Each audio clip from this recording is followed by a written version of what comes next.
Voor al mijn Friese abonnees, Friesland boppen en de rest in de groepen.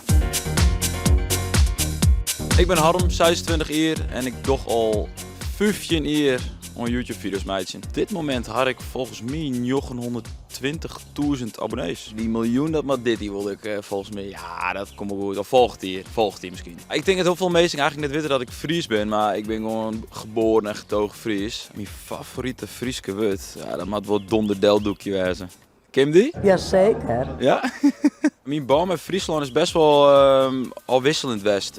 Vroeger woe ik heel graag uit Friesland, omdat ik een beetje die jongen weer met het Fries accent. Dus toen hier ik een beetje hekel aan dat ik hierbij kwam. En toen ben ik naar de Randstad verhuizen. En na 2 jaar dacht ik van ja, ik mis toch wel Friesland, ik mis de roemte, ik mis de meesting daar. Toen ben ik weer teruggegaan. Nou viel ik me wel echt weer Fries. En ik zou je eigenlijk nooit meer bij willen. Dus ik heb nog een hele goede baan met Friesland. En ik denk gewoon de meesting en de sfeer en de rust dat wel iets is wat me heel erg aanloekt. Ik wie die jongen mij een beetje in een gekke Fries accent en daar hebben we natuurlijk ook grapjes op maken en dat wie helemaal net erg. Maar ja, ik word net onbekend in dat ik die jongen mij dat accent wie. Dus ik hou er wel echt mijn best voor dienen om dat accent een beetje aan te leren natuurlijk. Dat is hopelijk wel een klein beetje gelukt. Friesland is in principe wel lekker heel rustig, dus daar kan ik wel creativiteit halen. Al moet ik wel zeggen dat Friesland wel een beetje terughoudend is met nieuwe technologieën en nieuwe ideeën. En dus in die zin is het niet per se dat ik al mijn creativiteit uit Friesland haal. Het is wel voornamelijk online, zeg maar. Maar had ik lekker meer rust kan vinden en daar weer nieuwe inspiratie van kan krijgen, ja.